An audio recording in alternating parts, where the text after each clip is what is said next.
welcome back to Board Game Acrobat, where today we'll be having a look at this game here, Chez Geek, House Party Edition.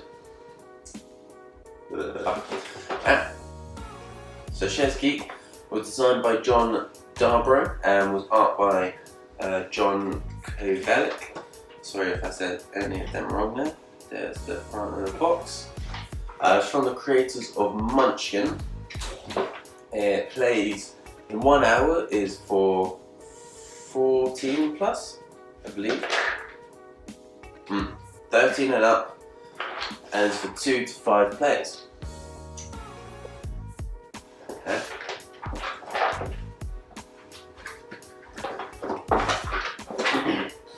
Chez Geek. Is this your life? Beer, nookie, roommates. It's another Friday night at Chez Geek. Set up house with your friends for as long as you can stand them. Get a job. They're all bad. Spend money and your precious spare time to accumulate slack points. Drink cheap booze. Hang out at the cafe and play with the cats. Do onto your roomies before they do onto you. What other games gives you points for sleeping? Just remember, when your roommate and his significant other keep you up all night, you can't throw them out. They live here. This edition includes a dice and slack counters, making it ready to go right out of the box. It also includes the cards from 2 supplements, Slack Attack and Block Party. Right. So basically, in Chez Geek, you are all the players live in one house. You want slack, basically. To do this, you work at your job to be able to get money to slack off, and it's first to their slack goal is the winner of the game. So what I'll do is I'll quickly go through how you play, and then I'll give my thoughts and feelings on it. Okay. So what happens is, got the rules there. You have these purple cards, which are jobs, and every job is different. So what you'll do is you will shuffle them and randomly assign everyone one job card, and on your job card you have free time, income, slack goal, and your special ability. So after you've assigned everyone a job card, so let's just do it for a quick 2-player game. You then take all of the yellow back cards. You give them a quick shuffle, and you deal out 6 cards to each player.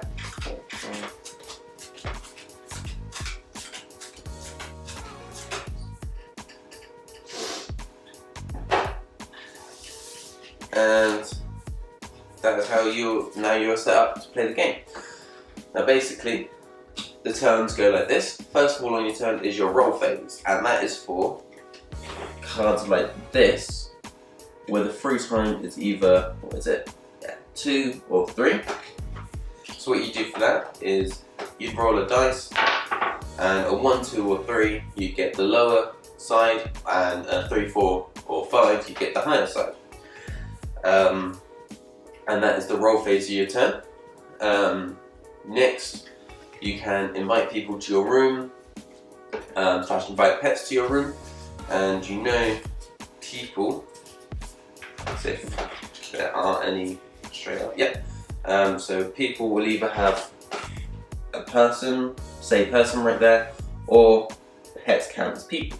Now these are worth slack and or minus slack, or can have different abilities depending on the person, which will either screw over your roommate or protect your room.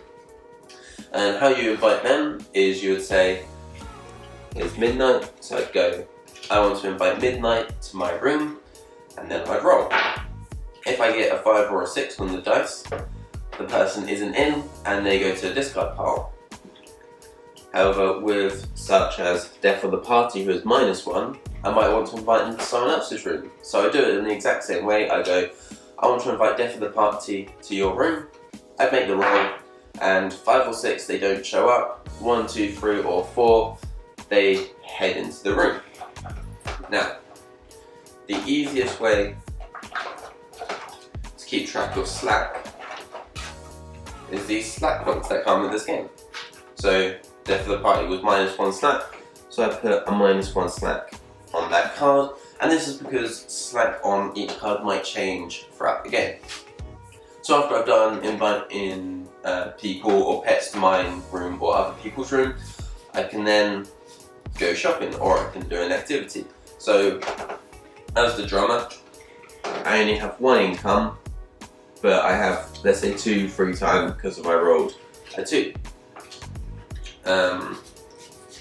So I would then, 2 free time means you can do 2 things, which are buying something or doing an activity.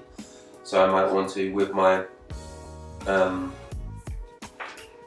might want to watch TV as my first activity. As you can see here, it costs 0 and it will give me 1 slack.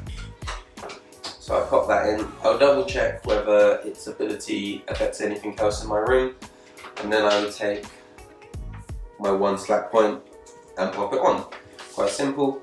And then with my other free time, I might want to go and buy some macaroni and cheese.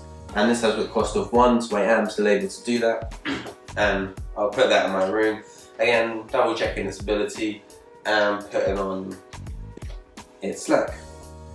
Now, you cannot accumulate income. As soon as it's the end of your turn, your income is finished. And so in my turn, I shall discard as many cards from my hand as I want and draw back up to 6. 3, 4, 5, 6. Okay, and the other card types that we have is whenever cards, and those ones are orange. And as you guess, you can play these whenever. However, a lot of them do have a special ability such as cancel sleep, so you'd have to play them when sleep got cancelled, otherwise they don't count, and that kind of stuff. If sleep is already out, then you can't cancel it because it's already been done. And that is 1 round of a Chez Geek game. If you have a person in your room that you don't want, during your roll phase, you can roll to see if you can get them out. And if you roll a 1, 2 or 3, that person stays in your room and any bad stuff that happens on them happens. If you roll a 4, 5 or 6, they leave, and you get to decide whether you want to send them to another player's room or put them in the discard pile. Okay, and then game carries on like this until the first person reaches their slack goal. So it will be different for everyone. Jobs might change, meaning your slack goal might change. It's whatever is your job at the time. And in a nutshell, that is how you play Chez Geek. If you want a more in-depth video, there is another, I have a how to play video on this channel. Other than that, so my thoughts and feelings about the game. Myself, I quite like this game. It's quite fun, all of the things that you can do to try and get slack. Some of the cards, some of the job cards are better than others off the bat, which means it can be quite easy sometimes, or sometimes it can be quite hard. And when you've got a hard one where your opponent or opponents have an easy one, that can be quite frustrating because they're accumulating slack really, really quickly, whereas you just, yeah, you got maybe one or 2 points each turn. Then you've got to hope for a quitting job card or something like that, and there's not that many of those in the deck as it is, so that is a bit annoying, might I say. The other thing is all of the yellow cards put together. We normally only end up shuffling half of the yellow cards at a time because, as you can see, that is a big deck, and if you're trying to shuffle them, even with my hands, like, it is possible, but it is very awkward and only just doable. It does, however, mean there is a lot of cards in the game possible to pick up, which is nice. and definitely helpful. And then there's also a lot of cards that can give you extra income, extra free time and stuff like that, which is nice. Other than that, overall, I feel like this is a very nice group game.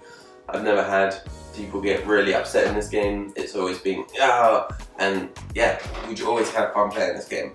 So I hope you like this video. I will leave a link in the description below to this and a few other versions of the game. Until next time, make sure you do like this video and consider subscribing. It'll be a real big help. And until next time, share love with board games.